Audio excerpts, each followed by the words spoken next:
Have you been to Eastern Visayas region? Anong paborito mong probinsya? For sure, lahat. May natatanging ganda kasi ang iba't ibang probinsya nito. And for today, tara sa mga probinsya ng Western at Eastern Samar. Ready ka na? Let's go! 5 araw ang nakalaan para mapasyalan ang mga probinsya ng Eastern Visayas. Para maayos at di pagod sa tour, nagrenta ng sasakyan with a driver for 2,500 pesos. Mas makakatipid kung self-drive. Our day 1 is focused around Western and Eastern Samar. Mula Maynila, nagtungo ng Tacloban City. Pagdating ng airport, diretso na kami patungo sa unang probinsya, ang Western Samar. Unang stop ay ang pamosong San Juanico Bridge. Bukod sa ganda, ito ay nag-uugnay sa kalakal, kultura at kasaysayan ng mga taga-Eastern Visayas. 50 minutes naman ang layo ng ikalawang destinasyon, ang Sohoton Caves and Natural Bridge Park.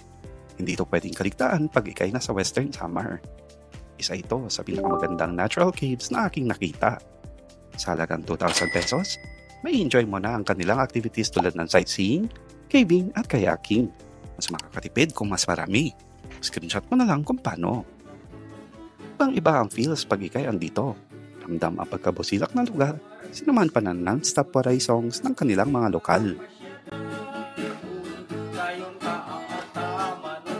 Sunod naman ang banig weaving ng Saob Cave sa Basay. Iba't iba ang kanilang produkto na nalilikha tulad ng placemats, bag at marami pang iba. Nilakbay naman namin ang Eastern Samar sa bayan ng Gian for 3 hours. Ang first stop ay ang Solangan Church. Isa itong miraculous shrine kung ituring. At alam mo bang isa ang istrukturang ito sa halos din na pinsalan ni Bagyong Yolanda noong 2013. Sumunod naman ang Linao Cave and Lagoon. Entrance fee is 25 pesos at 300 naman for the guide. Hindi na kami sumuong sa kuweba pero kitang-kita ang kagandahan ng lagoon sa top view. Another free and easy tour naman sa Calikoan Island. Nakaka-relax pagmasdan ng dagat at ang mga nagsiswimming at surfing. And last on the list is the Quincentennial Monument and Historical Marker na matatagpuan pa din sa bayan ng Gian. Ito ay sumisimbolo sa unang pagtuklas ni Magellan sa mga pulo ng Pinas.